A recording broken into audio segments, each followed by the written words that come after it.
Assalamualaikum warahmatullahi wabarakatuh. Halo semua, selamat malam. Salam sehat, salam Let's Talk. Selamat bergabung di Saturday Night with Let's Talk malam ini. Malam ini merupakan live Instagram Let's Talk seri ke-25 dengan tema advokat pro bono kasus kekerasan terhadap perempuan. Ya. Live Instagram Let's Talk malam ini juga merupakan live Instagram yang sangat spesial karena merupakan kick off rangkaian aktivisme kampanye anti kekerasan berbasis gender yang dilakukan oleh Let's Talk hingga nanti di tanggal 10 Desember ya. Jadi malam ini merupakan pembuka nih dari berbagai rangkaian. Tapi selain di tanggal 10, nanti di tanggal 12 juga Let's Talk punya talk show special event yang wajib kamu ikuti ya. Masih dalam rangkaian kegiatan aktivisme kampanye anti kekerasan berbasis gender yang dilakukan oleh Let's Talk. Oke, senang sekali saya Renvi malam ini bisa kembali menemui teman-teman setelah beberapa waktu absen. Halo semua yang sudah bergabung. Dan special guest kita malam ini juga sudah bergabung saat ini.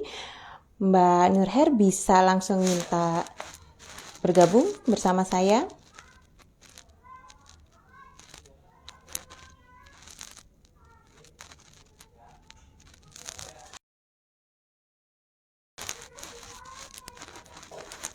Oke, sambil menunggu Mbak Nurher bergabung bersama kita semua, saya ingin memberikan pengantar sedikit ya, kenapa sih tema malam ini tuh sangat penting gitu.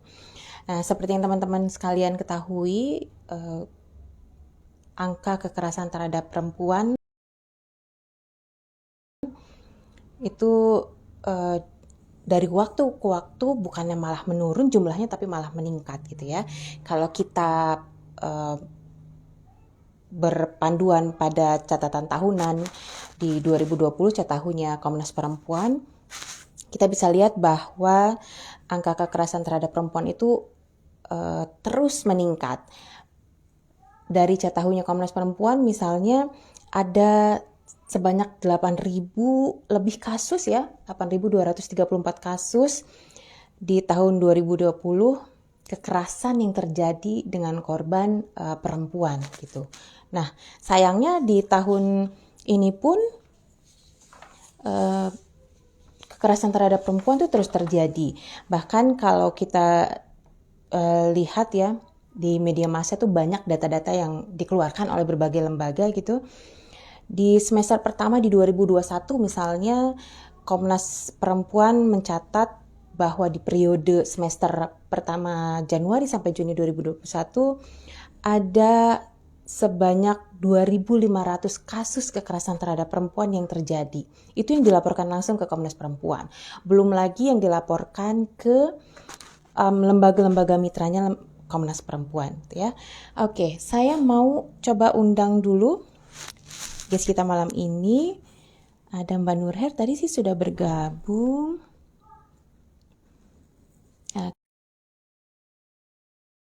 Selamat malam untuk teman-teman yang sudah bergabung. Ada Kak Farid dan Kak Ira. Oh, ini always ya. Dan kita masih menunggu teman-teman yang lain. Oke. Halo Mbak Nurher. Ya, selamat malam. Selamat malam. Assalamualaikum Mbak. Waalaikumsalam. Sehat ya Mbak? Alhamdulillah.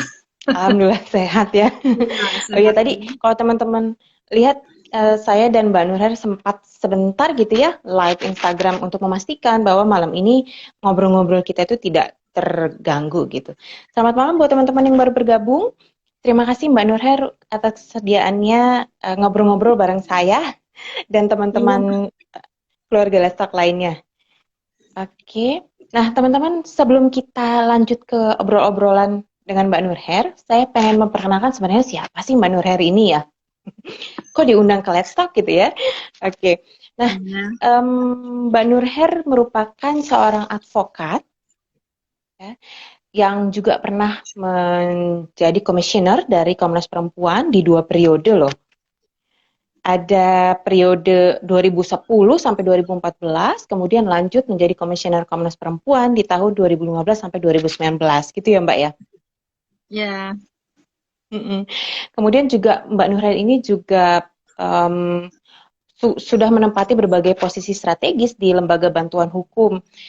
Eh, Kalau kilas balik tuh Mbak Nurhel pernah menempati posisi sebagai kepala bidang internal di LBH Semarang YLBHI. Kemudian juga pernah menjabat sebagai direktur Legal Resources Center untuk keadilan, gender dan hak asasi manusia di Jawa Tengah dan di Bogor. Nah, kemudian juga untuk memperkuat dan meningkatkan pengetahuan dan keterampilannya di bidang advokasi isu perempuan dan juga anak, Mbak Nurhel juga banyak terlibat dan mengikuti berbagai pelatihan di dalam maupun di luar negeri. Oke, kemudian tidak hanya itu teman-teman, ternyata Mbak Nurhel juga memiliki banyak keahlian di bidang hukum, khususnya yang terkait dengan isu-isu perempuan ya, hukum-hukum yang berkaitan dengan isu perempuan, perspektif perempuan dan gender gitu. Mbak Nurhel tuh pernah menjadi anggota tim panitia rancangan undang-undang bantuan hukum di tahun 2009. Nah, undang-undang ini sangat penting nih kalau kita ngomongin bantuan hukum. Tentunya undang-undang ini bisa menjadi acuan kita ya, siapa sebenarnya orang-orang yang bisa mendapatkan bantuan hukum. Gitu. Kemudian juga Mbak Nurhel juga pernah memberikan masukan pada rancangan Perma, Peraturan Mahkamah Agung ya nomor 3 tahun 2017 tentang pedoman bagi hakim dalam mengadili kasus-kasus perempuan yang berhadapan dengan hukum. Selain itu, Mbak Nurhel juga berpengalaman menjadi saksi ahli dalam berbagai kasus kekerasan terhadap perempuan dan anak. Dan aktivitas lainnya, beliau juga sering menjadi narasumber dan fasilitator di berbagai workshop, seminar, dan kegiatan lain yang terkait dengan isu anak, juga mempublikasikan produk-produk publikasi yang terkait dengan perempuan dan anak korban kekerasan. Nah, itu tadi profilnya Mbak Nurhel ya. Semoga kita semakin kenal dengan Mbak Nurhel dan bisa mendapatkan banyak sekali informasi penting dari obrol-obrolan santai saya dengan Mbak Nurhel malam ini. Oke, nah teman-teman sekali lagi selamat bergabung yang sudah bergabung. Oke, Mbak Nurhel kita dapat salam nih dari Ira. Selamat malam Ya, dan salam sama sehat Mbak Nurhel ya. dan Kak Renvi katanya. Ya, selamat malam untuk Ira dan Farid yang sekarang ada di Medan dan juga teman-teman lain yang sudah bergabung dan akan bergabung. Ini ada Kak Jesus Dina 95 ya. Selamat malam dan selamat bergabung. Oke, Mbak untuk memulai obrolan kita nih Mbak, kita ngobrol-ngobrol santai aja Mbak. Tapi agak-agak Ya. serius gitu. Ya. Sebenarnya Mbak Nurhel sudah berapa lama sih terlibat dalam advokasi hak perempuan korban kekerasan, Mbak? Boleh cerita Kalau sedikit nih tentang ya, lembaga tempat Mbak Nurhel sekarang bekerja gitu kan ada Mbak Nurhel juga sekarang tuh oh iya sebagai ketua Yayasan Sukma ya Mbak ya. ya. Nah itu mungkin Mbak Nurhel bisa ceritakan sedikit sejak kapan sudah terlibat dalam advokasi hak perempuan korban kekerasan, kemudian juga cerita sedikit tentang lembaga yang Mbak Nurhel ada sekarang, kemudian posisinya apa? Silakan Mbak. Ya, jadi saya lulus dari Fakultas Hukum Untak Semarang itu kan tahun 92 ya. Tahun 92. Terus waktu itu saya apa ya? Pengen kursus lah gitu ya. Waktu itu kan komputer tuh baru barang baru ya. Kita belum pernah lah gitu. Akhirnya saya ambil kursus tuh waktu itu kursus komputer. Nah, ternyata di sebelah kursus komputer tuh saya lihat ada kantor LBH Semarang. Dan saya ingat sejak SMP saya sudah mulai membaca Kompas ya. Dan di Kompas itu kan ada berita-berita soal perjuangan Ibu Nur Syahbani, kemudian Bang Buyung gitu kan. Dan juga berita-berita terkait dengan ketertindasan rakyat kecil gitu ya, korban penggusuran, juga kasus-kasus kekerasan terhadap perempuan. Nah, kemudian saya coba mencari informasi lah gitu. Nah, saya dengar di situ ada sistem yang namanya volunteerisme. Jadi Oke. Selain belajar juga mendalami lah. Jadi saya coba kayaknya cocok ini gitu kan, karena saya pengen kenal lah lebih dalam gitu kan terkait dengan LBH-nya sendiri maupun ya pengen ketemu yang namanya Bang Buyung, Bu Nur Syabani gitu. Daftarlah saya ikut eh, Kalabahu ya waktu itu, karya latihan bantuan hukum. Nah akhirnya saya lolos sampai kemudian ikut dalam Kalabahu. Nah di Kalabahu tersebut kan kemudian adalah kesempatan untuk menjadi volunteer. Saya ikut lagi karena saya kepengen prakteknya seperti apa gitu kan. Nah, rupanya pada saat sebagai volunteer itu banyak kasus-kasus kekerasan terhadap perempuan. Yang sering saya temukan itu justru kasus kekerasan dalam pacaran ya, ingkar janji kawin. Itu banyak banget. Nah, yang saya temukan yang paling miris ya, paling miris tuh orang PRT, pelakunya tukang beca, dan itu, dia sudah menikah gitu ya. Sementara dia tuntutannya ingin menikah. Nah, waktu itu kan perspektif gender belum kuat ya Mbak. Jadi eh, apa namanya keinginan dia untuk menikah tuh rasanya kok kita jadi ikut mendukung gitu ya. Waktu itu tuh kita ikut Mhm. mendukung. Tapi dia kan menikah ya. Itu saya mulai goyah gitu. Tapi kan itu sudah beristri. Masa Mbak mau menikah karena apa dalam kondisi karena kehamilan, alasannya karena kehamilan gitu, menikah karena alasan kehamilan, sementara yang di seberang sana apa yang pelakunya itu sudah menikah. Ini ya nggak bisa, waktu itu kan baru sampai situ ya ilmunya. Nah rupanya waktu si Mbak ini mau melapor ke polisi di LBH diingatkan, ini di LBH itu nggak masuk kasus struktural loh, ini kasus individual. Karena LBH itu kan hanya mengatur, hanya mendampingi kasus-kasus yang struktural. Saya langsung mikir gitu kan, kok bisa sih kasus seperti ini dianggap tidak struktural, dianggap personal. Ini kan perempuan kalau nggak didampingi, nggak dibantu, nggak mungkin bisa gitu kan. Mhm. Nggak akan bisa karena dia harus melawan banyak pihak gitu kan. Akhirnya kita mulai mulai bertanya terus gitu ya, dan itu kan akhirnya terus menerus ya, sehingga akhirnya saya itu kan tahun 92, 95 saya mulai diangkat sebagai staf. Nah diangkat sebagai staf itu mulailah ya Pak, apa kasus-kasus juga mulai tambah kan, kekerasan terhadap perempuan. Nah waktu itu saya sudah mulai tuh training-training gender, saya jadi mulai mulai ini ya di kepala itu mulai apa sih namanya mikir gitu ya, ini gimana ya caranya. Hingga akhirnya saya ketemulah dengan Nur Amalia yang waktu itu sudah di YLBHI. Nah, kita diskusi lah akhirnya. Nah, waktu diskusi itu, akhirnya kita mulai berpikir, kalau gitu untuk mendorong YLBHI supaya juga memperhatikan apa pendampingan untuk perempuan, dan itu masuk sebagai kasus-kasus yang struktural, kita harus ada pelatihan. Akhirnya sebagai pilot project LBH Semarang, penyelenggara pertama melakukan pelatihan gender, dan saya ingat waktu itu ada di Bengkulu. Nah, dari pelatihan itulah kemudian tindak lanjutnya harus ada percontohan pendampingan perempuan itu seperti apa. Sampai akhirnya di LBH Semarang didirilah yang namanya kelompok kerja untuk keadilan gender dan HAM. Disingkatnya jadi K3 Jihad. Nah, orang membacanya jadi kejam gitu kan. Karena memang akhirnya kita di dalam pendampingan terhadap perempuan kesannya jadi sangat kejam ya. Jadi selalu mengadvokasi dari sejak kepolisian sampai pengadilan untuk bisa mempidanakan pelaku. Dan memang waktu itu kan masih minim ya, masih minim pendampingan perempuan. Jadi kawan diskusi kita hanya LBH Apik Jakarta dan Rika Anissa waktu itu. Sampai akhirnya kita mengembangkan pelatihan-pelatihan karena ternyata kebutuhan perempuan itu di apa dia disebut sebagai kasus struktural itu ternyata nggak cukup hanya bantuan hukum, Mhm. harus ada pendekatan yang psikologis gitu ya, sehingga kita semua harus punya ilmunya. Belajar lagi ke Rika Anissa.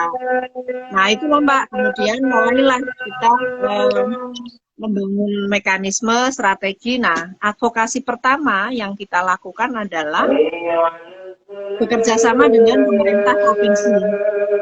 Bekerja sama dengan pemerintah provinsi, kita memberikan konsepnya. Waktu itu kan one stop crisis center ya, yang di Jakarta itu ada di Rumah Sakit Cipto Mangunkusumo. Tapi kalau buat di kajian sendiri, waktu itu kita berpikir yang pertama kali harus diadvokasi adalah gender budgeting.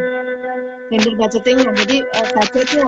Jadi negara harus bertanggung jawab, maka APBD harus dipastikan dia mengakomodir kepentingan korban. Makanya kita bangunlah konsepnya sampai akhirnya disepakati ada pusat krisis terpadu untuk pelayanan perempuan korban kekerasan di rumah sakit daerah milik provinsi. Nah, akhirnya dimulailah di situ dan saya mulai mengenal gitu ya bagaimana birokrasinya. Bahkan waktu itu kita memanfaatkan ya, mengambil momentum lah ya, mengambil momentum pada saat Primaton Sidau, kita mengundang Bu Sinta Nuria, kemudian juga mengundang gubernur. Nah, kita hadirkanlah kasus-kasus yang itu konflik sumber daya alam ya, konflik pertanahan, dan melibatkan ibu-ibu. Mereka lah yang kita minta untuk cerita. Lah akhirnya geger lah Mbak istilahnya ya. Rame.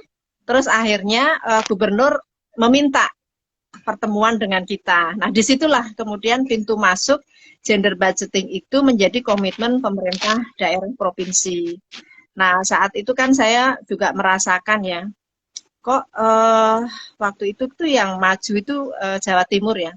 Kok Jawa Tengah nilai apa pembangunan untuk perempuan itu selalu angka merah. Jadi saya mendorong pemerintah Provinsi Jawa Tengah harus nilai yang ibaratnya itu harus nilai hijau. Kemudian juga bagaimana supaya pemerintah provinsi itu menjadi percontohan buat daerah lain. Maka kita bangunlah Mbak konsepnya, saya dekati gitu ya personal. Malah kemudian kawan-kawan di pemerintahan itu menjadi sahabat saya sampai sekarang. Dan pada saat itu kita kan ada krisis ya, krisis di KJH nggak punya anggaran. Nah kawan-kawan ASN itulah yang kemudian membantu Mbak, membantu kalau di provinsi itu mereka setelah pelatihan ada sisa plano, ada spidol, apapun lah ya, kertas-kertas HVS itu dibawa ke kami. Bahkan mereka juga bikin yang namanya rekening ya, buka rekening untuk membantu kita lah, kira-kira seperti itu. Dan hingga saat ini mereka menjadi mitra kita ya, karena kemudian pada saat saya di Komnas Perempuan, Jawa Tengah dipilih sebagai contoh percontohan untuk implementasi sistem peradilan pidana terpadu untuk penanganan kasus kekerasan terhadap perempuan. Dan artinya itu kan advokasi mulai tahun 2000 ya, mulai tahun 2000 K3JM sendiri itu di launching tahun 99. Kemudian tahun 2000 mulai berjalan dan kemudian gender budgeting itu kan mulai di launching juga itu 2002.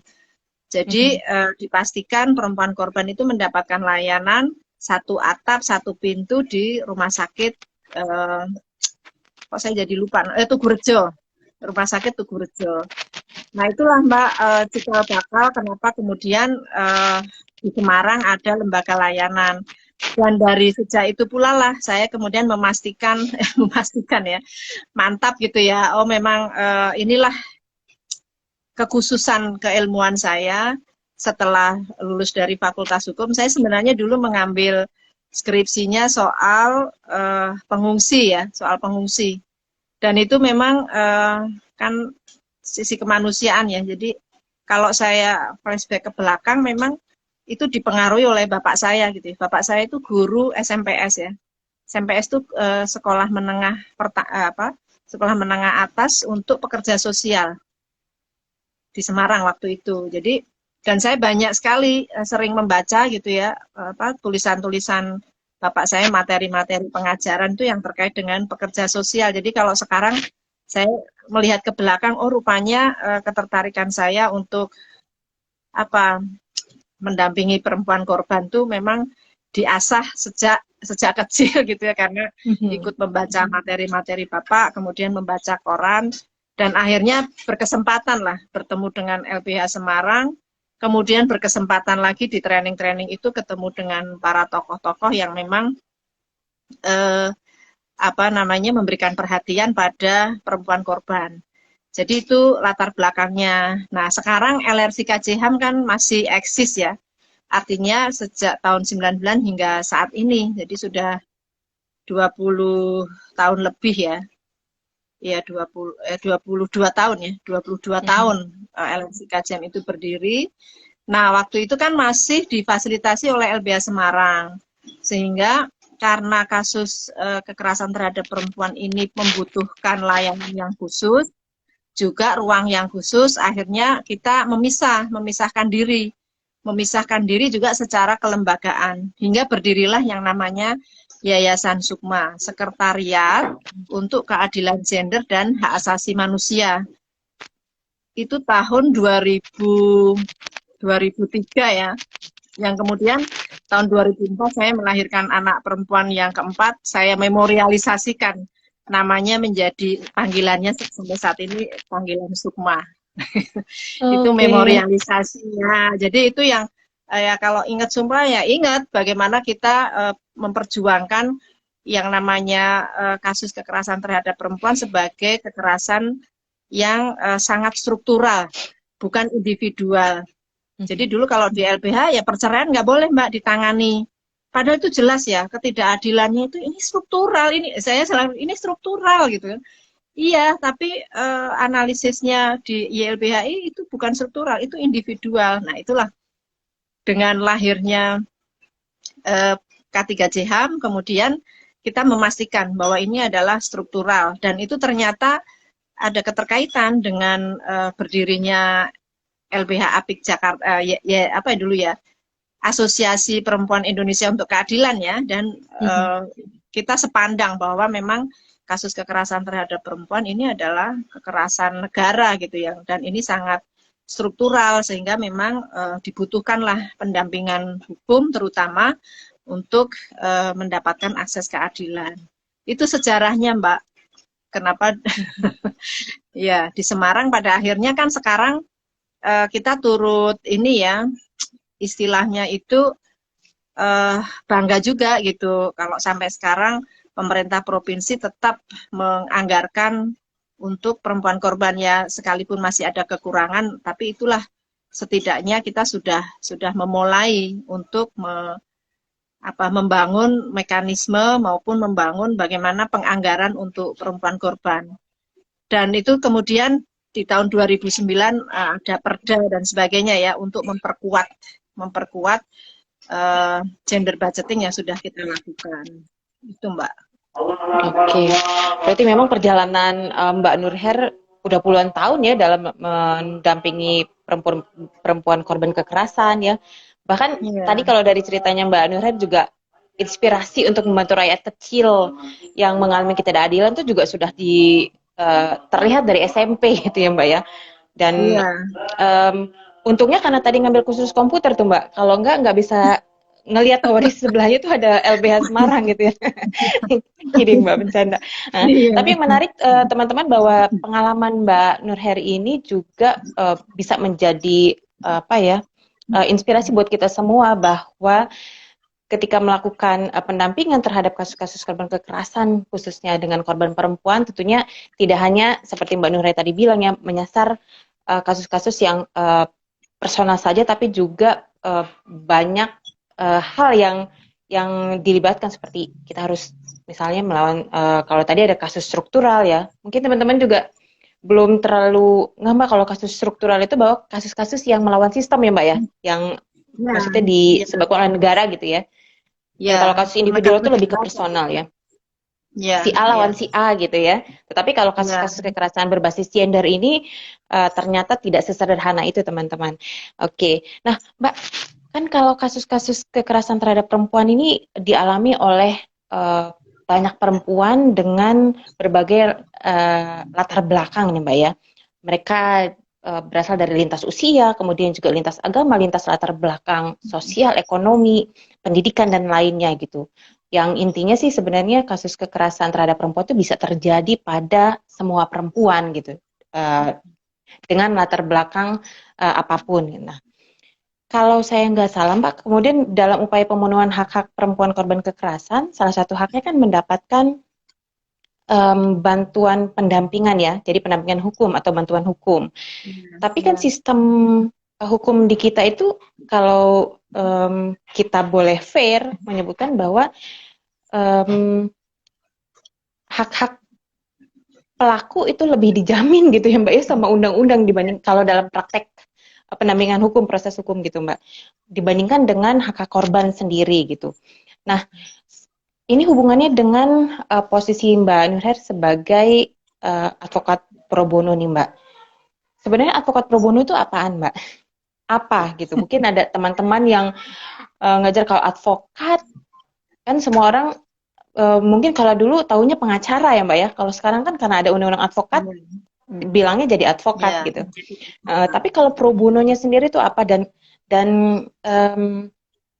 menjadi advokat pro bono ini kan nggak gampang ya Mbak, apalagi kalau mendampingi kasus-kasus kekerasan terhadap perempuan gitu. Nah, bagaimana Mbak menurut Mbak Nurherni, apa sih sebenarnya syarat dan kapasitas yang harus dimiliki oleh seorang advokat untuk bisa mendampingi kasus-kasus kekerasan terhadap perempuan, terutama misalnya untuk kasus-kasus kekerasan seksual yang dialami oleh perempuan? Ya, saya kira yang sangat penting ini juga beberapa kali saya sampaikan ya kepada kelompok-kelompok muda yang belajar menjadi advokat. Yang pertama memang kita harus punya tujuan untuk perubahan hukum. Jadi sebenarnya untuk kami yang mendampingi kasus, pendampingan itu adalah pintu masuk. Pintu masuk untuk apa? Untuk perubahan. Perubahan hukum, kemudian juga untuk rekayasa sosial. Jadi sebenarnya kalau selama ini ya Mbak, kenapa donor untuk lembaga pendamping itu minim? Karena dianggap ya kalau mendampingi kasus per kasus tuh nggak ada habisnya. Seolah-olah dari proses pendampingan itu tidak bisa menghasilkan sesuatu. Hanya menghabiskan resource gitu ya.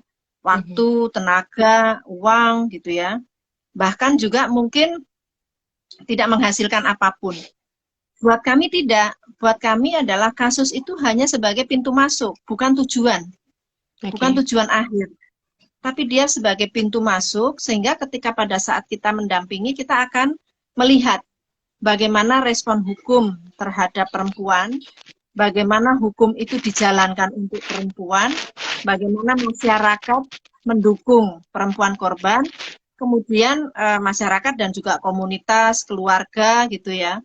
Kemudian bagaimana negara membuat kebijakan yang melindungi perempuan.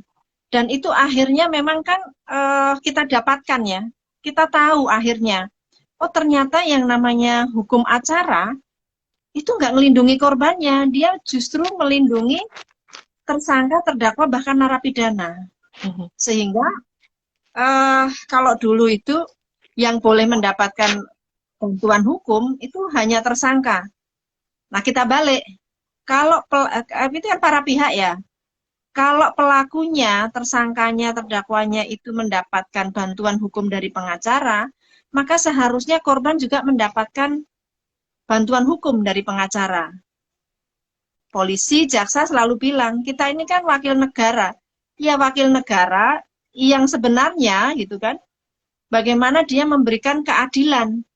Tapi kalau dia tidak didampingi, si korban ini tidak didampingi untuk mendapatkan keadilan dari penegak hukum, hukum acaranya nggak ada. Maka itu kan bisa pada akhirnya itu bergantung pada individual si penegak hukum. Sehingga kita tetap mendorong pada saat itu. Tetap mendorong, nah kemudian mulailah kita mulai advokasi ya. Advokasi di tingkat daerah misalnya. Maka itu gender budgeting itu adalah pintu masuk. Bagaimana supaya perempuan korban ini didampingi. Tapi kan kayak hakim, kemudian jaksa, kepolisian itu kan satu komando dengan di pusat, di tingkat nasional. Maka kemudian kita harus mengadvokasi juga di tingkat nasional, bagaimana proses pendampingan. Bahkan proses pendampingan ini pun kan masih ini ya Mbak, masih alot ya. Maksudnya nggak merata di seluruh daerah. Ada yang hakim mengizinkan korban didampingi pada saat di persidangan. Banyak juga yang menolak. Nah itu yang akhirnya saya waktu di Komnas Perempuan itu menjadi salah satu fokus. Makanya kita sering bersurat ke Mahkamah Agung untuk mendiskusikan. Bahkan kemudian kita mengusulkan, waktu itu sebenarnya usulan kita adalah perma soal pendampingan bagi perempuan korban. Nah, istilah perempuan berhadapan dengan hukum itu juga saya saya tuliskan di dalam konsep masukan dan itu mereplikasi dari anak berhadapan dengan hukum. Karena kan sebenarnya posisinya sama, bagaimana perempuan sebagai saksi korban, kemudian perempuan yang sebagai para pihak di dalam persidangan, dan perempuan korban yang menjadi tersangka atau terdakwa. Nah, itu yang kemudian kita usulkan di dalam, waktu itu perma pendampingan hukum, tapi kemudian Mahkamah Agung memproses dan menjadikan sebagai perma pedoman dalam mengadili kasus atau perkara perempuan berhadapan dengan hukum. Nah, sehingga ada kemajuan dan itu kan jadi dari perjuangan tahun 2000 kita baru bisa dapat di 2017. 17 tahun tuh Mbak untuk bisa memastikan bantuan hukum pendampingan bagi korban di persidangan itu ada sistem mekanismenya. Yang selama ini kan di tiap daerah beda-beda gitu ya. Nah itu kan beda-beda itu kan kita juga dapatkan karena waktu itu kan kita juga membangun yang namanya forum belajar ya. Jadi lembaga-lembaga layanan di seluruh Indonesia kita sering mendiskusikan. Ada daerah yang membolehkan dan sebagainya. Nah Jawa Tengah waktu itu kan termasuk yang setidaknya karena kita berhasil mendorong pemerintah provinsi dan pemerintah daerah itu menganggarkan untuk perempuan korban, sehingga pendampingan korban itu menjadi lebih lebih mudah atau bahkan mungkin meskipun masih bervariasi karena tergantung juga pemahaman hakim ya, sehingga ya pendekatannya pada akhirnya masih pendekatan secara personal kan ke hakim-hakim gitu. Tapi dengan adanya Perma 3 2017 kita harapkan itu bisa memberikan akses keadilan yang lebih merata lah di seluruh daerah. Dan pada akhirnya kan sekarang advokasinya bagaimana supaya mendorong kualitas dari layanan. Itu tadi soal ini ya Mbak ya, kapasitas apa yang harus dimiliki. Jadi memang tidak melihat kasus itu sebagai tujuan tetapi pintu masuk. Dan itu kan memang kita akan temukan dari pengalaman bersama korban. Artinya kapasitas yang kedua itu lebih banyak mendengar, Mbak. Memang benar-benar mendengar, mengikuti cara berpikir korban. Jadi tidak ada kasus yang kemudian kita tanpa kesepakatan kemudian kita melapor ke polisi langsung. Atau bahkan kita misalnya membuat advokasi yang itu korbannya nggak tahu ini mau kemana. Jadi semua berangkat dari korban. Sekalipun kadang-kadang kan korban memutuskan sesuatu yang itu di luar yang kita nggak kehendaki gitu loh. Misalnya sudah digugat cerai, kok ibu ini masih mempertahankan ya. Kalau pendapat pribadi kita kan maunya udahlah Bu, cerai aja, kita minta hak ke ibu gitu kan. Tapi ternyata korbannya enggak. Jadi ya kita ikuti cara berpikirnya. Kenapa ya Bu? Kan ibu sudah diperlakukan tidak adil, kenapa harus mempertahankan perkawinan? Ternyata dia punya argumentasi, oh benar juga ya. Jadi inilah cara berpikir perempuan yang karena dia belajar dari pengalaman gitu ya. Sehingga itu juga yang kemudian menjadikan kita ini sangat memahami situasi dan kondisi perempuan yang berhadapan dengan hukum. Jadi memang yang kedua proses mendengar itu menjadi sangat penting.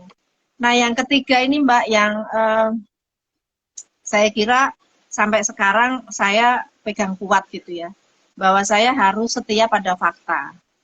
Setia pada fakta artinya ya fakta yang saya lihat itulah yang harus kita kita pegang kuat. Sehingga yang harus diasah adalah soal analisis kita. Nah, ketika mengikuti training kan kita nemu tuh alat analisisnya ternyata harus menggunakan analisis gender. Maka pengalaman mendengar perempuan itulah menjadi dasar ketika kita melakukan analisis. Lalu apa sih yang disebut dengan pro bono? Pro bono itu kan sebenarnya cuma-cuma ya. Cuma-cuma itu dalam arti kita tidak dibayar secara profit. Tidak dibayar secara profit. Jadi ya beruntung sekali ya kayak LBH Semarang waktu itu ada gaji bulanan ya, Mas. Ada gaji bulanan sehingga untuk pendampingan orang miskin ini sudah nggak perlu lagi mengeluarkan biaya. Jadi ini kita istilahkan ada subsidi lah. Dan saya kira ini menjadi sangat penting ya bagaimana membebaskan korban maupun keluarganya dari biaya-biaya yang seharusnya tidak mereka keluarkan. Termasuk pada jasa pendampingan hukum. Dan sekarang sudah ada undang-undang bantuan hukum, saya kira itu menjadi sangat penting untuk memastikan rasa keadilan itu buat korban gitu, Mbak. Ya, Mbak. Iya. Terima kasih. Jadi memang ternyata pendampingan hukum itu hanya pintu masuk ya, Mbak ya, untuk memastikan Iya. bahwa keadilan dalam proses hukum, apalagi dengan korban perempuan itu bisa dijamin gitu ya. Dan sebelum saya lanjut ke Dan pertanyaan selanjutnya ya. ini anu ya Mbak, mungkin kalau boleh menambahkan tuh soal kemenangan. Kemenangan tuh buat kami itu bonus. Bonus. Karena kami menghargai proses tadi ya, bonus. Dan alhamdulillah ya Mbak, beberapa kasus yang kita dampingi menang semua tuh. Menang tuh dalam arti ketika ada perempuan korban yang menjadi tersangka terdakwa ya, dengan psikoanalisis, dengan menggunakan SIDO, analisis gender, sosial tuh ternyata mampu. Jadi kita ini yang mungkin disebut kalau di kalangan kawan-kawan akademisi yang disebut dengan feminist legal theory. Nah, kalau saya kan menemukan teori justru dari pengalaman mendampingi perempuan berhadapan dengan hukum yang korban jadi tersangka terdakwa ya. Jadi akhirnya bagaimana mengkolaborasikan dari pengalaman perempuan, kemudian proses hukumnya, kemudian aturan hukumnya, sehingga mampu gitu ya membuat putusan hakim yang melindungi perempuan korban. Jadi akhirnya kita menemukan sebuah teori, kalau mau melindungi korban, maka melihat pengalaman perempuan sebagai kasus struktural, dan dilihat bagaimana masyarakat memperlakukan dia dan bagaimana negara memperlakukan. Itu yang kemudian bisa kita jadikan sebagai keputusan-keputusan yang melindungi perempuan korban. Jadi akhirnya tadi Mbak, sebagai pintu masuk yang kita pada akhirnya menghasilkan sebuah penemuan ya, penemuan ilmu baru lah di dalam memberikan hak-hak korban. Gitu. Oke, berarti kalau dari paparannya Mbak Nurhan tadi juga untuk menjadi seorang advokat pro bono, apalagi untuk kasus-kasus kekerasan terhadap perempuan itu syarat utamanya ya tidak hanya cukup dengan memiliki keterampilan dalam keterampilan mendampingi dalam proses hukumnya ya Mbak ya, tapi juga punya perspektif gender yang kuat, kemudian juga harus membantu dirinya untuk lebih banyak mendengarkan korban,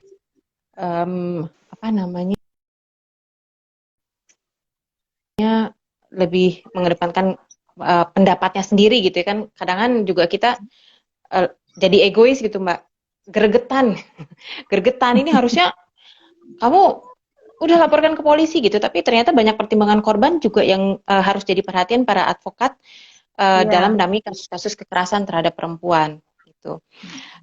Dan yang menarik tadi Mbak, harus setia pada fakta yang ada gitu. Bagaimana seorang advokat pro bono untuk kasus-kasus kekerasan terhadap perempuan itu harus juga mengasah, memperkuat analisis gendernya ya, dan memasukkannya dalam pledoi hukum korban atau yang lainnya gitu ya Mbak ya. Kalau saya mulai dari eksepsi Mbak. Kalau teori hukum kan eksepsi itu kalau dakwaannya kabur. Kalau saya enggak, eksepsi saya gunakan untuk membuka mata hakim gitu ya. bahwa kasus ini itu bukan sekedar kasus pidana yang ditulis dalam BAP. Ini loh ada latar belakang kenapa kasus ini bisa terjadi. Nah, itulah pintu saya supaya apa? Supaya nanti kalau saya mengajukan saksi, mengajukan bukti itu sudah ada alurnya. Jadi saya ingin membawa hakim ke dalam alur yang kita bawa berdasarkan pengalaman perempuan itu sendiri. Itulah sebabnya banyak sekali kasus-kasus yang kemudian korban yang menjadi tersangka terdakwa itu bisa dibebaskan. Oke. Ya, sebelum saya lanjut ke pertanyaan berikutnya, Mbak Nurher, di sini sudah banyak teman-teman yang ikut bergabung bersama kita. Ada Mbak Ita, selamat malam Mbak Ita, Mbak Ratna, kemudian juga ada Mbak Helma, ada Kak Nila, dan teman-teman lainnya yang sudah menyempatkan bermalam mingguan bersama saya dan juga Mbak Nurher malam ini. Oh iya, Mbak, sebelum saya lanjut dengan pertanyaan dari saya, ini Mbak Ita ada pertanyaan. Iya. Setelah 24 tahun dengan bantuan hukum struktural, bagaimana dampaknya terhadap kebijakan pemerintah Jawa Tengah saat ini, Mbak? Ya, saya kira pemerintah Jawa Tengah saat ini ya, itu kalau dari sisi budgetnya masih ada. Pemerintah provinsi saya lihat juga ada beberapa kawan-kawan saya dulu masih ada di Dinas Pemberdayaan Perempuan dan Anak.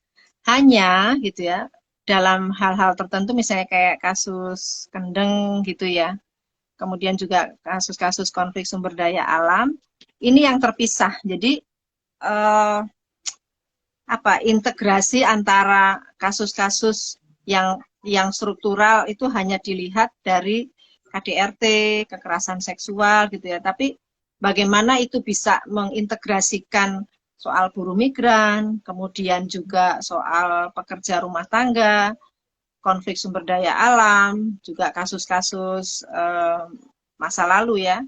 Ini memang belum memang belum terintegrasi dengan kuat. Jadi masih seputar soal sistem peradilan pidananya.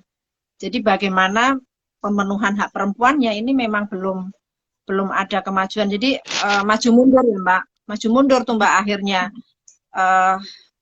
Karena memang di tingkat pemerintahannya sendiri itu yang situasinya juga nggak begitu maju ya.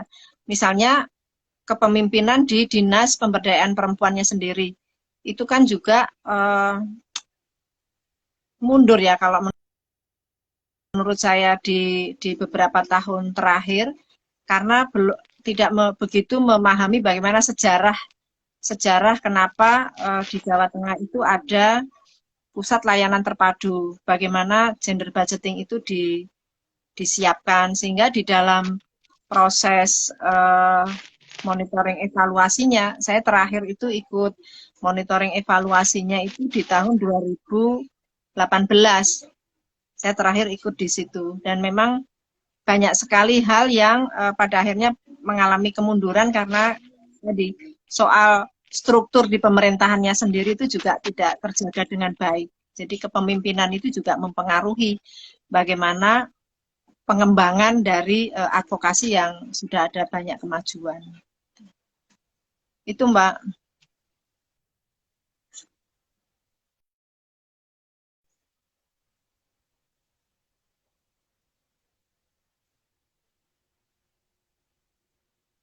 Ada pertanyaan lagi Mbak? Saya kurang bisa membaca, ini hurufnya kecil-kecil.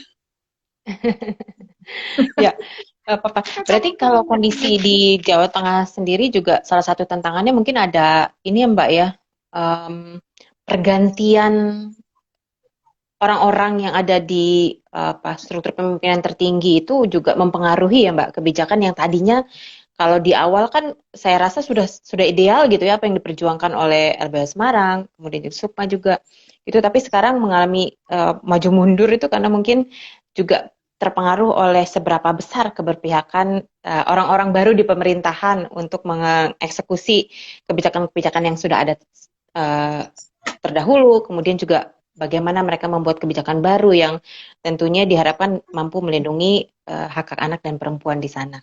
Ya. Oke. Iya. Nah, Mbak, kalau untuk kasus-kasus kekerasan terhadap perempuan ini kan sepengetahuan saya nih Mbak, nggak banyak gitu advokat yang bersedia mendampingi, apalagi secara cuma-cuma seperti yang tadi Mbak Nurher bilang gitu. Tapi kalau menurut sepengetahuannya Mbak Nurher, seberapa banyak Mbak advokat yang mau bekerja pra bono untuk kasus-kasus kekerasan terhadap perempuan ini? Dan apakah beda lokasi, misalnya kayak di Jakarta itu mungkin lebih banyak gitu ya advokat advokat yang mau mendampingi kasus-kasus kekerasan terhadap perempuan dengan pro bono gitu. Tapi kalau di daerah agak sulit atau sebaliknya malahan. Iya, kalau pada saat saya di Komnas Perempuan itu kan kita mendorong ya, karena Undang-Undang Advokat sendiri itu punya mewajibkan advokat untuk melakukan secara pro bono setidaknya 50 jam ya kalau nggak salah itu ya, Hmm. minimal batas setidaknya itu ada kasus yang ditangani secara pro bono. Sehingga kita strateginya kan melakukan pelatihan-pelatihan gitu ya. Pelatihan-pelatihan terkait dengan perspektif karena begitu banyak pengacara, banyak juga yang mau pro bono tapi tidak memiliki perspektif. Sehingga Mhm. pendekatannya adalah dengan pelatihan untuk mengasah perspektifnya, untuk mengenalkan instrumen HAM, kemudian juga untuk memperkenalkan bagaimana tadi ya teori feminist legal theory ini bisa diterapkan di dalam penanganan kasus, termasuk tadi bagaimana bisa memberikan istilahnya apa ya kuota barangkali ya, adalah waktu yang disediakan untuk pro bono.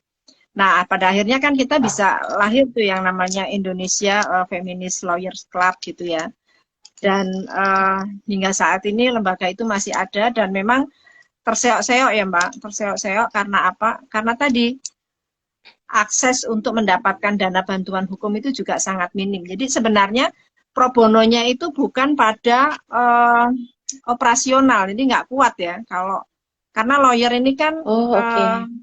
ya kan. Jadi yang kita maksud dengan pro bono itu kan jasa kita.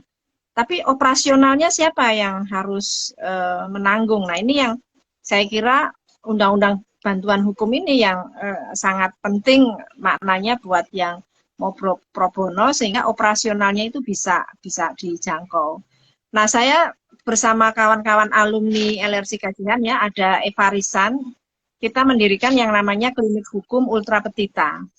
Klinik hukum ini berusaha untuk memberikan subsidi silang, Mbak, tapi memang nggak istilahnya nggak apa ya nggak bisa menjangkau banyak juga karena apa yang membutuhkan pro bono dengan yang bisa memberikan subsidi silang itu lebih banyak yang pro bono Mhm. sehingga akhirnya kan kita membuat semacam kesepakatan-kesepakatan gitu ya misalnya sudah pro bono kita sampai tahap konsultasi nanti ibu maju sendiri ya gitu maju sendiri.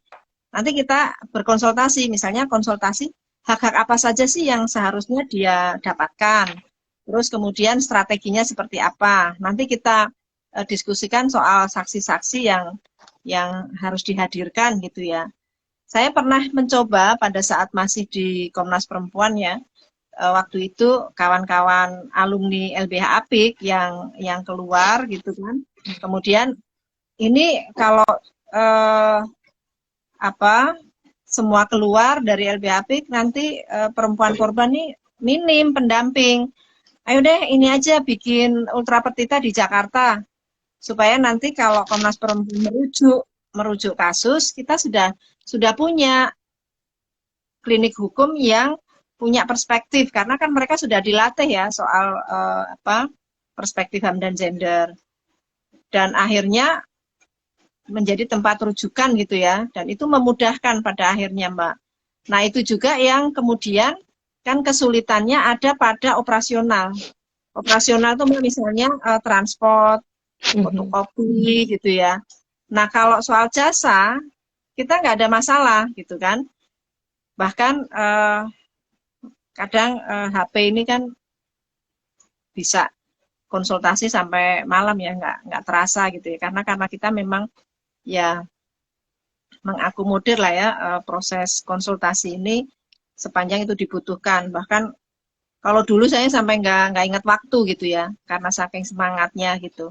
Tapi lama-lama karena situasi, kondisi gitu ya, kita janjian ya, karena kadang-kadang khawatirnya ya Mbak, apalagi juga kasus kekerasan terhadap perempuan itu semakin rumit gitu ya. Jadi kadang-kadang kita janjian waktu, supaya kita lebih bisa memahami konteksnya, kemudian kita juga lebih bisa apa ya, secara komprehensif lah ya, melakukan analisa dan punya banyak waktu untuk berdiskusi gitu ya, berdiskusi dengan eh, korban gitu ya supaya bisa mendapatkan jalan keluar lah kira-kira seperti itu.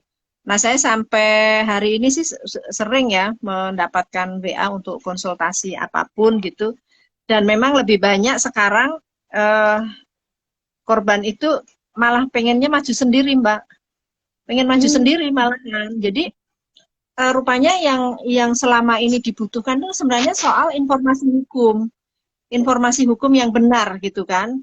Sehingga misalnya ada kasus yang dia digugat digugat cerai misalnya ya oleh suaminya. Kemudian waktu dia datang ke pengadilan, suaminya bilang, harusnya itu kamu nggak usah datang ke pengadilan. Kalau kamu datang ke pengadilan, kamu nggak boleh tuh dapat harta bersama, hak-hakmu, hak anak apalagi nggak dapat. Makanya kamu nggak usah datang. Nah, kesempatan kita untuk memberikan informasi bahwa itu tuh nggak betul. Yang namanya harta bersama itu ya memang dibagi dua. Terus kemudian kalau suami yang mengajukan, maka ibu punya hak nafkah idah, hak kiswah karena bersedia untuk dicerai. Kalau kalau misalnya ibu bersedia gitu ya. Kalau tidak ya kita harus melawan. Misalnya saya sih mau Mbak dicerai, tapi ini alasannya kan nggak benar. Oh kita lawan Bu. Saya bahasanya selalu gitu. Kita lawan Bu. Caranya bagaimana? Ya kita harus kasih informasi ke hakim versi ibu. Sama-sama tujuannya bercerai, tapi alasannya beda. Ternyata di situ ada KDRT, gitu ya. Kemudian justru juga ada KDRT-nya itu nggak hanya fisik, ternyata empat bentuknya itu ada. Bahkan juga ada penelantaran terhadap anak. Kita sampaikan. Sementara kan kalau versi dari pihak suami, istrinya yang seolah-olah memicu suami untuk mengajukan perceraian gitu ya. Jadi saya kira ini juga sangat penting bagaimana kita berbagi ilmu, berbagi pengalaman gitu. Saya juga dapat ilmu dan pengalaman yang banyak dari mereka yang konsultasi, sehingga kan saya jadi membaca ya Mbak. Misalnya, misalnya terkait dengan hal yang baru gitu ya, hal yang baru yang saya nggak pernah tahu gitu ya. Kok ada ya apa namanya apa benar sih misalnya soal uh, izin izin poligami ya Mbak. Mhm. Ya izin poligami misalnya Bu, itu suami saya ngajukan izin poligami loh. Terus kemudian saya dipanggil. Nah dipanggil tuh surat panggilannya nggak dikasih ke saya, diterima oleh suaminya sendiri, ditandatangani suaminya sendiri, seolah-olah istrinya yang tanda tangan, sehingga kan panggilannya panggilan patut. Keluarlah penetapan poligami itu dengan cara reset gitu ya. Nah, akhirnya kan saya belajar, Mbak, bagaimana cara melawannya gitu kan. Kan kita jarang ya dapat kasus yang begitu. Wah, ini bagus ini. Nah, itulah. Jadi itu yang kemudian mengasah mengasah saya untuk mencari jalan gitu ya, mencari jalan bagaimana cara melawan putusan perset soal poligami gitu ya, yang selama ini kita mungkin nggak pernah dapet. Terus kemudian jadi belajar undang-undang perkawinan juga gitu kan. Mhm. Oh ternyata sebenarnya undang-undang perkawinan tuh meletakkan kesetaraan sebenarnya. Tapi karena situasi politik, maka pasal poligami itu dimasukkan. Tapi dia aktivis perempuan pada saat itu berusaha untuk me, istilahnya mengunci supaya poligaminya itu tidak seperti pada saat itu gitu ya, semaunya sendiri bisa lebih dari 4 gitu ya, terus kemudian dalam kondisi yang pokoknya ini sudah inilah ya nggak menunjukkan perlindungan perempuan. Nah, oh tapi ini alasannya karena pada saat itu kita nemu juga ya yang perempuan disabilitas gitu ya. Kalau alasannya ini ya saya dapat. Oh enggak Bu, ini alasannya bukan bukan alternatif, tapi kumulatif. Nah, itu saya temukan karena konsultasi, Mbak. Kalau nggak ditanya, mungkin kita nggak belajar gitu kan. Nah, karena ditanya, terus kemudian nyari kan, kita nyari jalan keluarnya, akhirnya kita belajar. Nah, itu yang saya kira pada akhirnya saya harus bilang, sebenarnya saya ini secara apa jasa ya nggak pro bono juga, karena saya dibayar dengan ilmu. Ilmu itu lebih mahal dari segalanya gitu ya. Makanya kemudian ilmu itu yang kemudian saya sumbangkan kembali untuk melakukan advokasi. Advokasi misalnya apa yang perbaikan perubahan-perubahan hukum apa yang harus dilakukan. Nah, itulah bagian dari bagaimana sebenarnya kita membuat gitu ya, membuat ini kan namanya ekosistem ya, ekosistem pengetahuan ini tetap mengalir dan bagaimana bisa melakukan perubahan. Itu ya kira-kira. Makanya kayak RUU penghapusan kekerasan seksual gitu ya. Itu kan saya pada saat bersama-sama dengan tim kan mengingat kembali Mbak kasus-kasus kekerasan seksual yang pernah saya dampingi, terus kemudian pada saat saya harus bertemu dengan dokter gitu ya, dokter yang memeriksa supaya dokternya ini bersedia jadi saksi, supaya si dokter ini mengeluarkan surat keterangan medis. Kan saya ingat semua gitu ya, mengingat kembali dan itu semua ya sesungguhnya apa yang ada di dalam RU itulah pengalaman para korban. Jadi saya cuma jadi perantara lah kira-kira seperti itu. Nah itu yang saya kira penting ya untuk diketahui. Makanya kalau para korban, oh ya ini apa masih masih relevan dengan situasi yang sekarang karena memang belum ada perubahan kan. Maka dengan RU itu kan sebenarnya hendak melakukan perubahan. Jadi kita strategi-strategi itulah Mbak yang saya kira kalau untuk disebut dengan pro bono, saya kira itulah karena kasus itu sebagai pintu masuk perubahan hukum. Itu kira-kira. Jadi cita-cita kita Hebat. tinggi banget ya. Mudah-mudahan terwujud tapi ya Mbak ya. Amin. Ya, jadi memang semakin banyak pendampingan kasus, kemudian juga pengetahuan, keterampilan seorang advokat itu ternyata bisa lebih terasah gitu ya, sehingga pada akhirnya bisa membantu para korban untuk lebih berdaya. Kalau tadi menarik Mbak, apa yang disampaikan Mbak Nurher tadi bahwa saat ini lebih banyak korban kekerasan terhadap perempuan itu yang kemudian setelah mendapatkan informasi penting tentang proses hukum dan juga informasi atau advice hukum dari seorang advokat tuh malah memilih untuk maju sendiri gitu ya. Jadi menurut saya itu jadi semacam ada perubahan ya, ada kemajuan lah dalam hal bagaimana memberdayakan perempuan korban. Oke, Mbak, tadi kan Mbak Nuhra juga bilang bahwa sebenarnya di Undang-Undang Advokat, di Undang-Undang Bantuan Hukum itu disyaratkan ya untuk seorang advokat itu untuk memberikan bantuan hukum pro bono terhadap para baik pelaku maupun korban tindak pidana gitu. 50 jam kalau nggak salah ya tadi ya. Nah, sekarang ini kan Mbak banyak advokat yang sudah punya pamor misalnya jadi advokat papan atas gitu. Ya. Tapi kenapa Mbak? Kebanyakan dari mereka itu tetap sulit untuk menjadi advokat untuk kasus-kasus kekerasan terhadap perempuan. Apakah karena kasus-kasus kekerasan terhadap perempuan ini bukan sesuatu yang bisa menjual gitu ya? Dalam arti kalau kamu mendampingi kasus kekerasan seksual atau kasus kekerasan lainnya dengan korban perempuan itu malah jadi melawurkan kapasitas mereka misalnya dari yang tadinya misalnya si A kalau untuk kasus-kasus yang besar selalu menang terus tiba-tiba kok dia milih mendampingin kasus perempuan gitu malah jadi menurunkan reputasinya gitu. Menurut Mbak Nurhar gimana Mbak? Ya, agak sulit juga ya menjawab. Tapi mungkin memang kasus-kasus kekerasan terhadap perempuan ini kan ini ya, perempuan itu kalau jadi korban sangat dimiskinkan ya Mbak. Jadi kalau diminta untuk membayar perkara itu ya agak berat. Tetapi yang sangat penting yang perlu kita lihat adalah kan nggak adil ya, dia sudah menjadi korban, dia juga yang harus menanggung biaya perkara.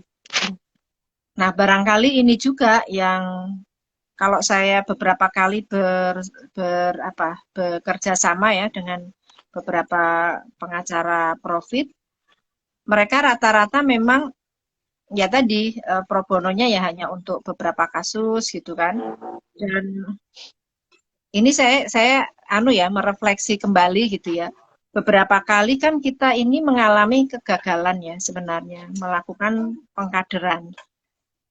Berapa banyak advokat yang kita latih, tapi giliran kemudian ada pendaftaran ASN, pegawai BUMN gitu, udah tuh bubar semua gitu ya. Karena memang keluarga nggak mendukung, Mbak. Kerja apa itu? Apalagi di NGO ya. Kalau lawyer aja masih inilah. Cuman lawyer di Indonesia ini kan juga stigmanya juga nggak begitu bagus ya. Jadi kita diperlakukan tuh seperti pokrol bambu gitu ya. Pokrol bambu tahu ya Mbak ya. Jadi kita ini hanya orang yang pekerjaannya yang ngacak-ngacak di atas konflik orang lain gitu. Nah, sementara kalau kami ini kan apa ya, ingin meletakkan bagaimana hukum itu digunakan untuk betul-betul melindungi masyarakat, betul-betul melindungi korban terutama. Bahkan bagaimana kita bisa menciptakan hukum yang baru gitu ya, perubahan-perubahan hukum yang itu ada manfaatnya buat masyarakat gitu ya, bukan hanya sekedar hukum itu sebagai alat kekuasaan. Nah kan beda Mbak memang. Nah makanya perspektif orang terhadap pengacara kan juga masih ini ya Mbak, masih inilah ya, belum kuat bahwa itu bagian dari yang sangat penting di dalam penegakan sistem hukum. Kita ini kan sebenarnya juga masuk bagian dari penegak hukum ya, di Undang-Undang Bantuan Hukum kita itu bagian. Jadi kalau dulu penegak hukum itu hanya ada polisi, jaksa, dan hakim, Mahkamah Agung ya. Sekarang ditambah advokat itu juga sebenarnya penegak hukum. Nah, hanya kan di negara kita ini tadi ya, stigma buruk terhadap advokat itu juga berpengaruh sehingga banyak kok Mbak yang konsultasi ya. Yang konsultasi itu lebih banyak ya, lebih banyak karena ada yang mengenal saya gitu ya. Kalau toh dia tidak mengenal saya ingat sekali ya. Saya ingat sekali ada kasus dulu KDRT yang dikriminalkan di Surabaya. Saya dulu sering menulis lah ya, saya apa yang itu mungkin Ira yang penggagas adanya media untuk Komnas Perempuan itu loh. Nah, itu di upload lah di dalam istilahnya apa sih web KP ya, jurnal untuk Komnas Perempuan itu.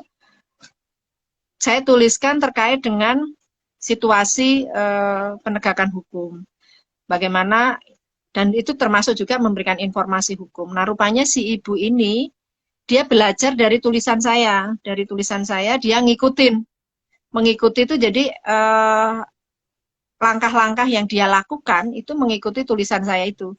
Nah, ketika dia mengikuti tulisan saya, kemudian dia tetap dipidana, itu yang kemudian dia sampaikan ke Komnas Perempuan. Saya kaget juga gitu ya, maksudnya, oh ternyata benar ya, itu ada manfaatnya. Orang jadi tahu bahwa itu haknya. Itu haknya. Sehingga pada saat datang ke Komnas Perempuan, dia sampaikan, saya ini kan sebenarnya ingin mendapatkan hak saya. Saya sudah lakukan dengan benar, tapi kenapa kok saya masih dikriminalkan karena waktu itu dia pada saat mau menuntut haknya karena dia korban penelantaran ya, suaminya kan mau nabrak gitu ya, mau nabrak terus dia melakukan, saya sudah agak lupa ya, sehingga balik melukai suaminya sehingga dia kena pasal penganiayaan gitu kan. Nah, polisi, jaksa dan hakim itu menggunakan cara menyelesaikan ya sudah biar adil dua-duanya dihukum lah kira-kira gitu. Nah itu yang kemudian kita sampaikan, Ibu sudah benar, ini memang cara pandang aparat penegak hukum yang tidak memenuhi soal keadilan. Lalu di mana lagi saya harus mendapatkan keadilan? Nah itu yang saya kira kan itulah perubahan yang ingin kita rebut, Bu. Tetapi terima kasih gitu ya, beliau bersedia untuk membaca, kemudian juga kemudian memahami dan apa dengan kesadaran penuh tuh memperjuangkan hak-haknya. Nah ini yang saya kira menjadi sangat menarik ya. Artinya memang informasi hukum yang benar itu sangat dibutuhkan. Dan saya kira kan sebenarnya LBH Apik itu juga membuat ya banyak apa Fexit ya zaman dulu itu ya Mbak. Saya nggak tahu deh sekarang tuh masih ada atau enggak ya, nggak pernah buka-buka lagi. Itu sebenarnya sangat membantu bagaimana paparan bahwa hak korban itu penting untuk diperjuangkan. Meskipun sekarang ini sudah banyak orang bicara soal KDRT dan sebagainya, tapi belum tentu itu dipahami. Nah, peran advokat kembali lagi memang pada akhirnya kalau tidak dipaksa oleh undang-undang, mungkin dia tidak akan lakukan gitu ya. Karena berbagai faktor tadi Mbak, berbagai faktor termasuk kan dukungan dari keluarga ya. Ya. Saya juga nggak tahu ya waktu itu apakah orang tua saya itu paham gitu ya apa yang dilakukan oleh anaknya gitu kan. Tapi memang apa seringkali nanya gitu ya, seringkali nanya ini sebenarnya kasus apa sih gitu kan kalau keluar di media gitu. Ini sebenarnya kasus apa? Terus sebenarnya yang kamu bela itu posisinya kayak apa? Jadi bapak saya itu mungkin sebenarnya paham karena dia kan juga ngajar soal pekerja apa di pekerja sosial ya. Jadi mungkin bertanya-tanya, emang orang hukum ada ya yang itu bisa jadi pekerja sosial mungkin gitu ya. Karena dulu seringkali saya ditanya, saya juga nggak bisa jawab Mbak. Pokoknya saya cuma bilang, oh hukumnya itu sebenarnya gini loh Pak, betul. Yang benar tuh orang ini tuh sebenarnya dia nggak salah. Harusnya dia itu nggak dipidana. Nah terus itu kenapa kok bisa dipidana? Nah itu yang ya mungkin waktu itu kan saya juga lagi belajar ya. Kalau sekarang saya sudah bisa menjelaskan gitu ya situasinya gitu. Nah dulu waktu masih jadi volunteer jadi apa, bapak saya bingung. Kok pekerjaan jadi volunteer ya? Kalau pekerja sosial tahu gitu. Ini ada apa aktif volunteer itu nanti ke depan tuh menjadi apa gitu. Alah jadi pengacara aja Pak. Nah bapak saya juga bingung pengacara itu pengacara pokro bambu katanya enggak. Ini bukan yang pokro bambu Pak. Pokro bambu kan untuk memperdayai orang ya. Ini justru untuk meluruskan nggak hanya orang masyarakat maksudnya gitu ya, tapi juga bagaimana negara itu bisa bertanggung jawab terhadap kebijakan-kebijakan yang dia buat. Itu kira-kira. Jadi saya kalau sekarang banyak kawan-kawan yang nggak disetujui keluarga, kemudian dipaksa untuk jadi PNS dan sebagainya. Oh ya saya memaklumi gitu ya. Ya benar sih gitu. Tapi memang kita harus terus gitu ya, harus terus mensosialisasikan lah bahwa ini adalah soal apa ya kita sebut ya panggilan hati atau apa ya. Tapi sebenarnya kan tujuannya yang kita, kalau untuk saya kan untuk perubahan hukum ya sebenarnya. Kita senang banget tuh saya kalau dapat kasus yang itu wah iya ya kita harus coba nih menggunakan misalnya seperti kekerasan seksual di DPR dulu ya.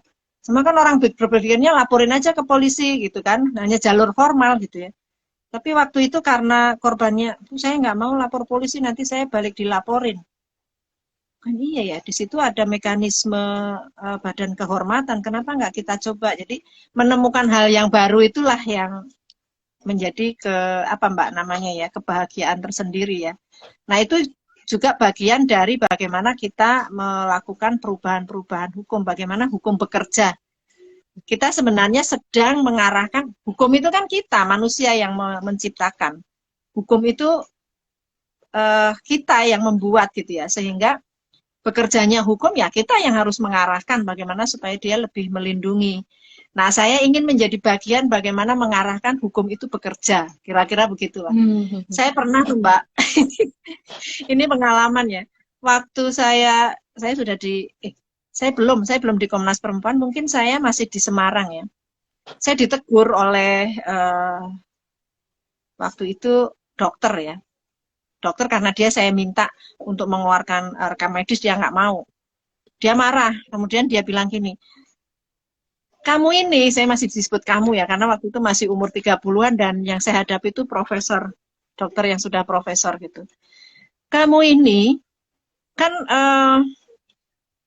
pengacara, kenapa bekerjamu sudah seperti seolah-olah kamu ini pengen jadi polisi, jadi jaksa, jadi hakim. Saya dimarahin gitu.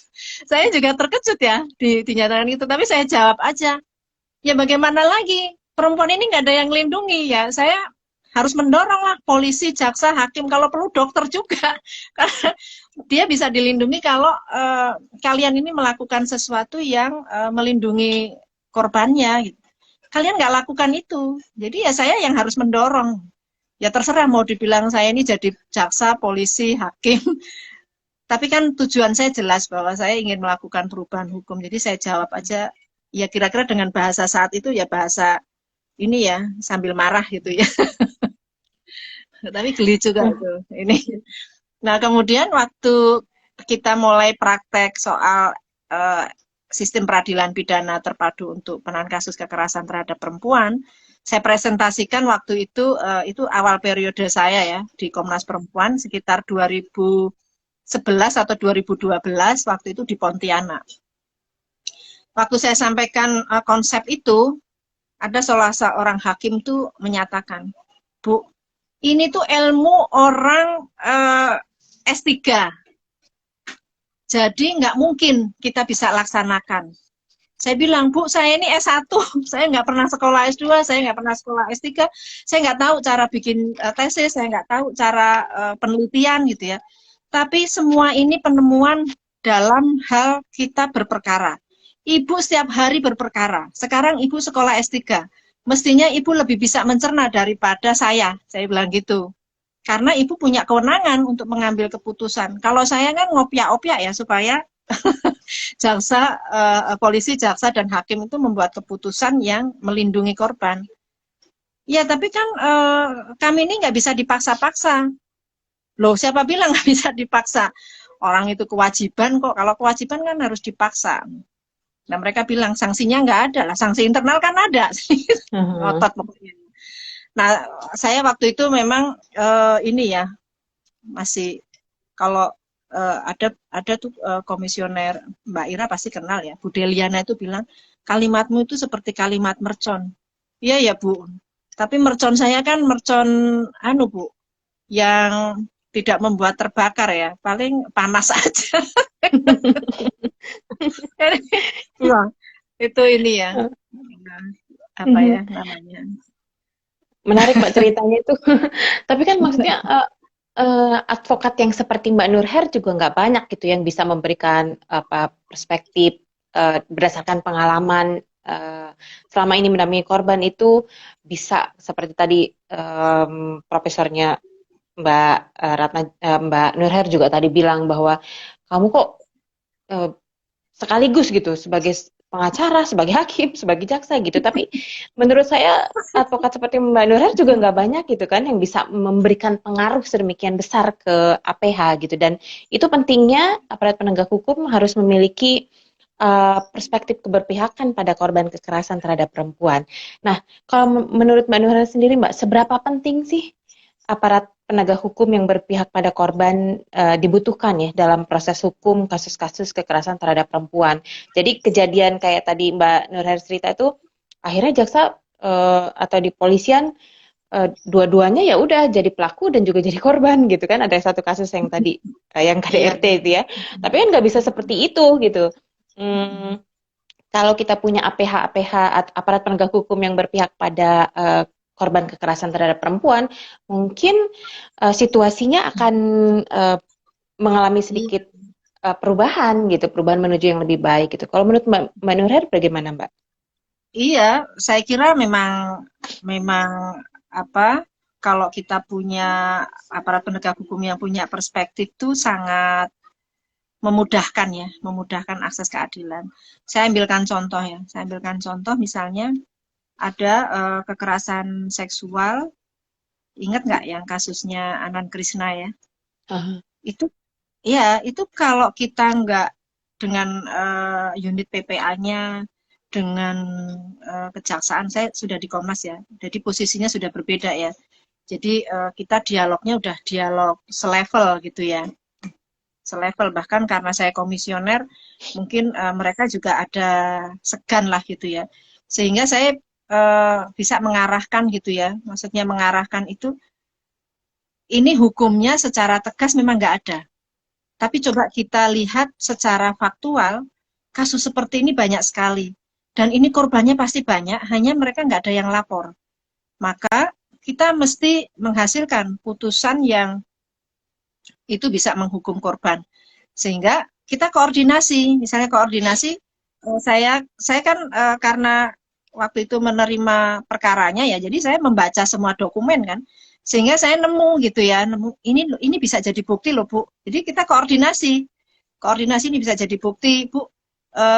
Apa namanya, alur alur alur apa, alur tuntutan, alur dakwaan tuh kalau bisa seperti ini gitu ya, atau di dalam BAP-nya.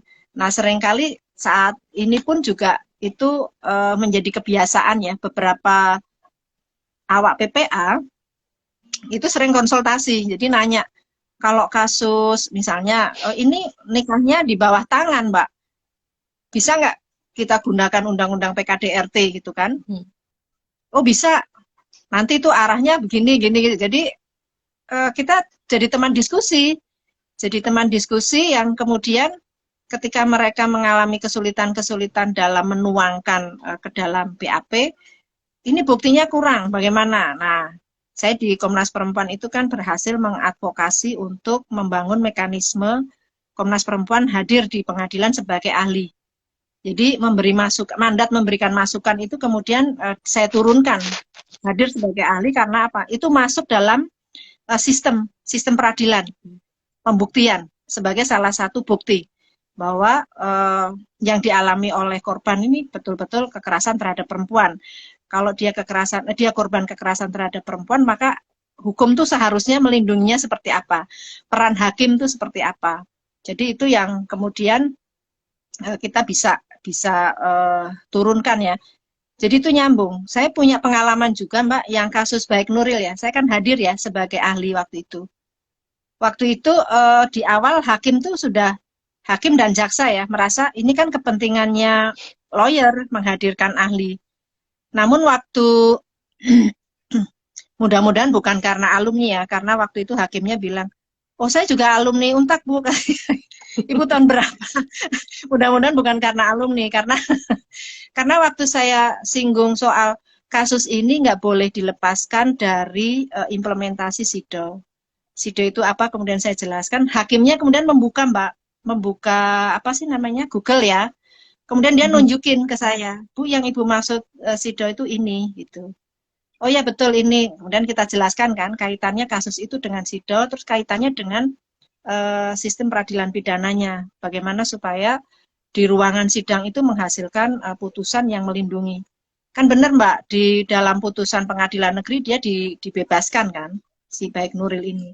Hanya ketika saya membaca pertimbangan hukumnya, rupanya hakim ini belum bisa gitu ya mengkaitkan bagaimana membuat pertimbangan hukum. Jadi dia mencarikan celah yang lain. Yang itu kalau celah yang lain oleh hakim lain yang membaca itu bisa saja berubah karena soal perspektif gitu kan. Jadi dia nggak bikin kunci, dan saya menyadari itu memang butuh keterampilan khusus lah ya, pengalaman dan keterampilan khusus gitu. Sehingga kita nggak bisa paksakan. Tapi upaya dia untuk memahami bahwa orang ini harus dibebaskan, harus dilindungi itu ada gitu ya. Dan saya merasa ya inilah peran kita gitu ya ketika mendialogkannya di dalam proses beracara. Nah, itu kan masuk ke dalam sistemnya. Nah, sekarang ini karena jadi diskusi gitu ya. Akhirnya ya konsultasinya. Lalu yang bisa jadi ahli ini kira-kira siapa ya? Saya kadang-kadang harus mencari, ikut membantu mencari gitu ya. Misalnya pakar Cashpro. Oh, Bu Budi Wahyuni aja, karena saya kenal gitu ya. Misalnya karena kasusnya terkait dengan Cashpro. Atau misalnya kasus soal perkara pidana. Oh, Bu Sriwiyanti aja di UGM. Jadi gitu Mbak, peran-peran itu kemudian bagaimana sebenarnya membuat APH itu bisa, kan kalau training-training itu mengetahui, memahami, tapi mempraktekannya belum tentu. Nah, proses konsultasi itulah menurunkan dan hadir sebagai ahli itu bagaimana mendorong supaya itu masuk di dalam sistem peradilan pidananya. Nah, itu kan juga berkat dari pendampingan ya. Kalau nggak dari pendampingan mungkin saya nggak paham detail kecil-kecilnya di lapangan seperti apa gitu. Itu sih.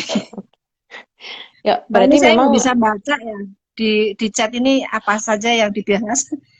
Terlalu eh kecil buat saya tuh. ya tadi ada kita cuma punya satu pertanyaan dari Mbak Ita, tapi ada respon dari teman-teman semua yang sudah bergabung nih. Aku bacain ya Mbak ya. Dari Mbak Kustiah saja. Quote yang menarik Mbak, hukum buatan manusia dan seharusnya berfungsi melindungi manusia atau masyarakat, bukan memperdayai. Jadi ini suatu quote yang menurut beliau sangat keren gitu ya Mbak ya. Kemudian juga ada, sebentar, ada Ira. Kalau Ira bilang, Mbak Nuril memang hammercon gitu ya.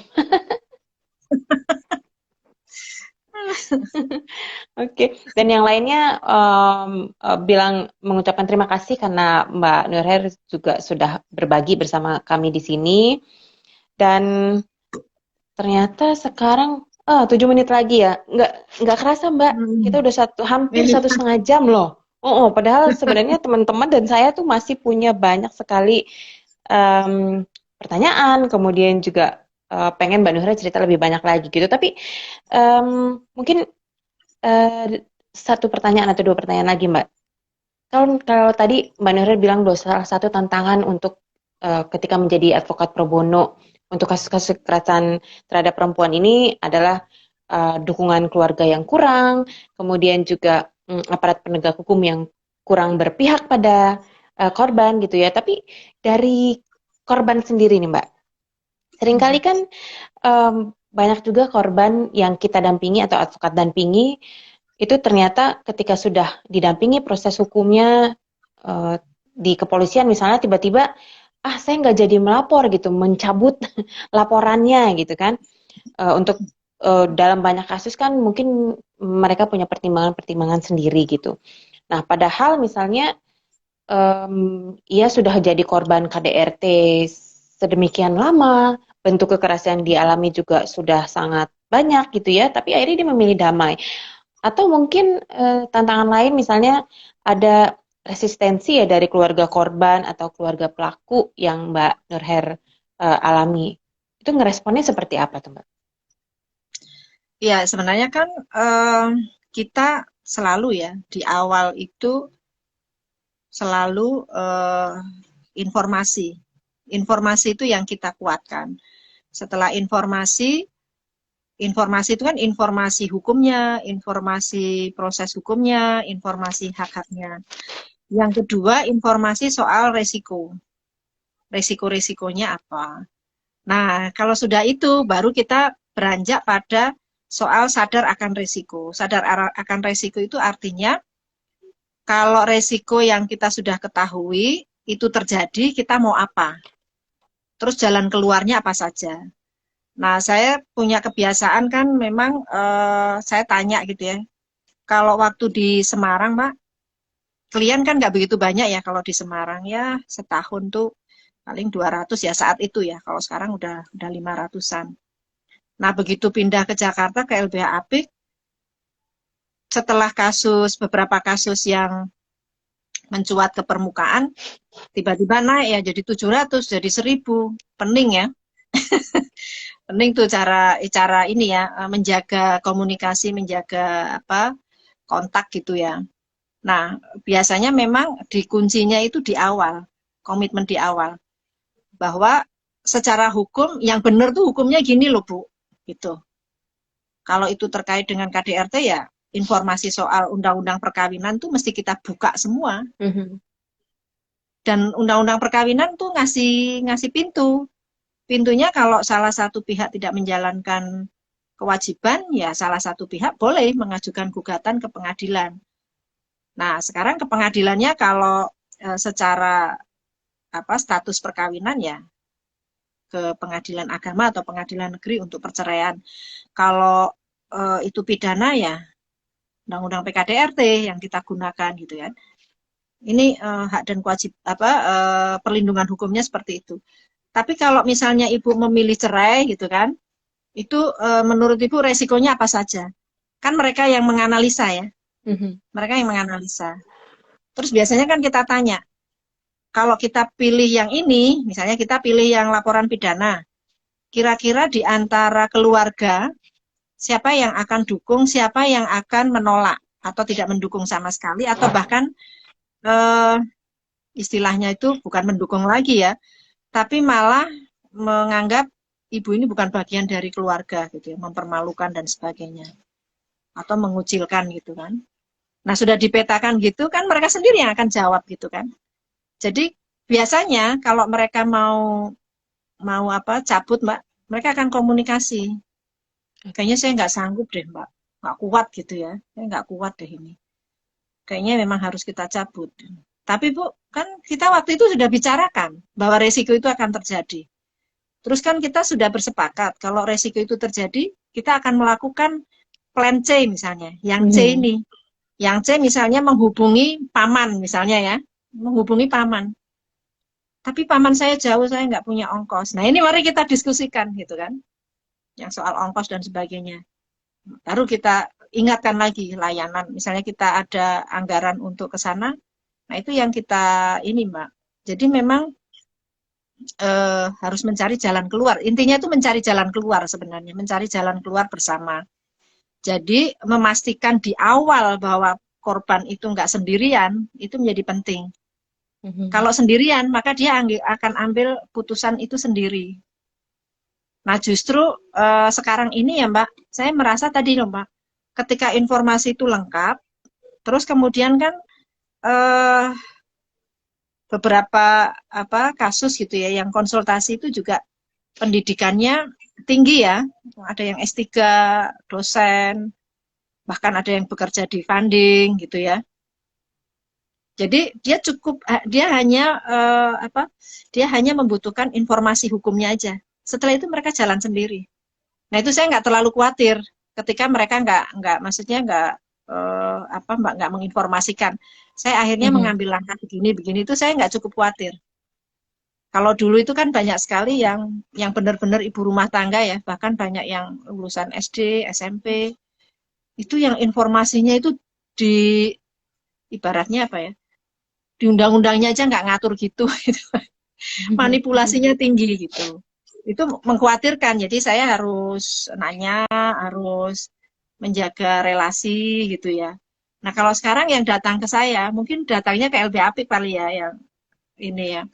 Yang datang ke saya sekarang kawan-kawan yang memang hanya membutuhkan informasi hukumnya saja.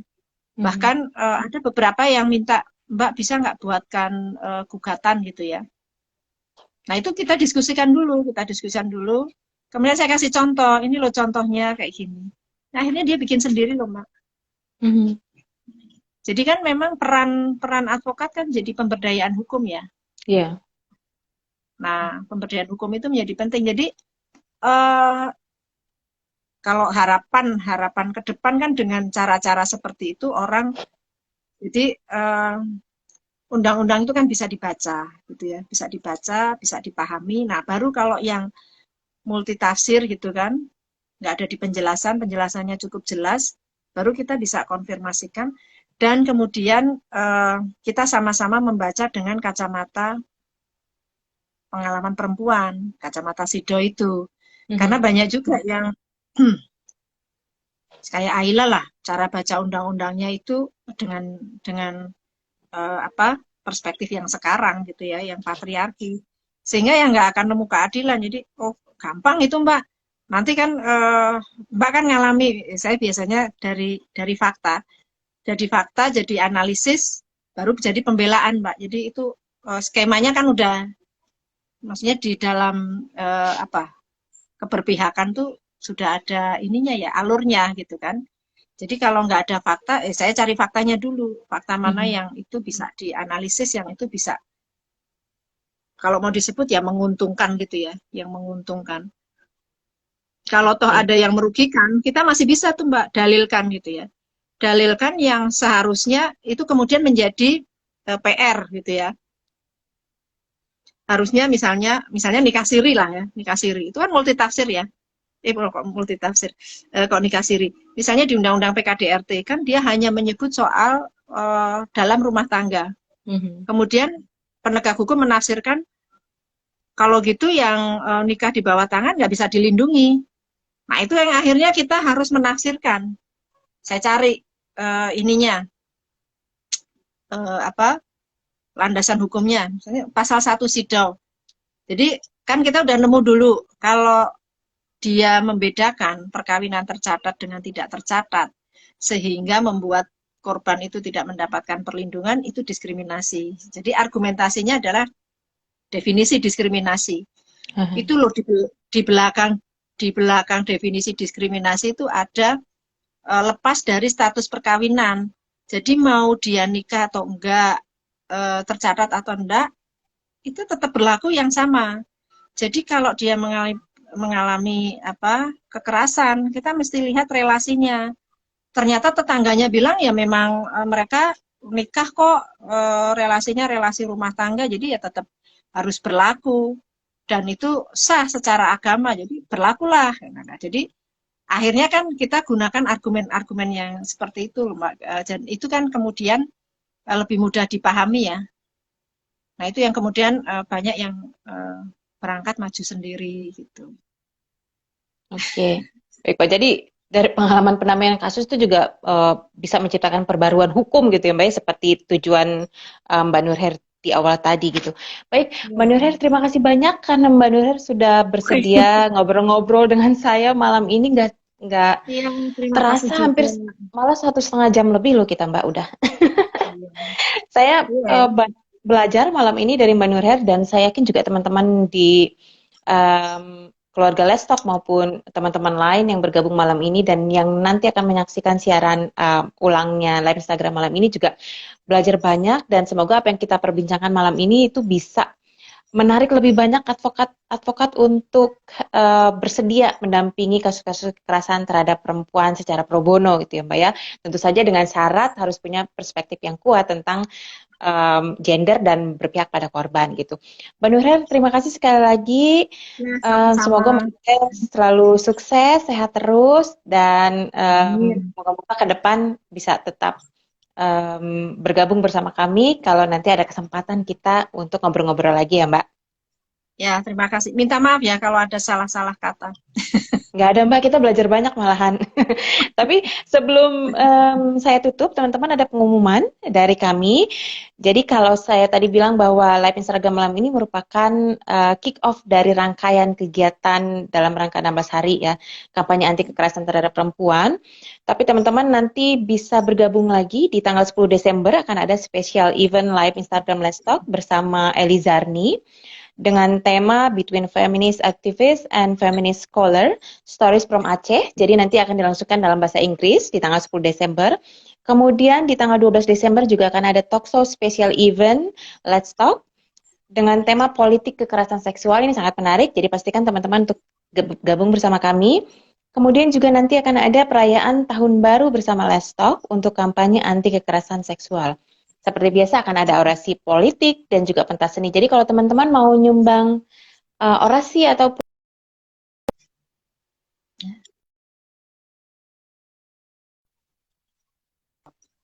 kemudian yang terakhir kami mengajak semua teman-teman untuk mengirimkan tulisan ke website Let's Talk dan jangan lupa untuk follow dan like semua akun sosial media Let's Talk dan subscribe akun YouTube Let's Talk ya teman-teman. Sekali lagi terima kasih banyak Mbak Nurher. Ya, sama-sama. Selamat istirahat juga. Terima Terima kasih banyak. Teman-teman yang juga bergabung bersama kami juga terima kasih banyak. Selamat malam, salam sehat, dan selamat beristirahat. Assalamualaikum warahmatullahi wabarakatuh. Sampai ketemu lagi, Mbak. Waalaikumsalam. Ya, makasih. Salam semuanya.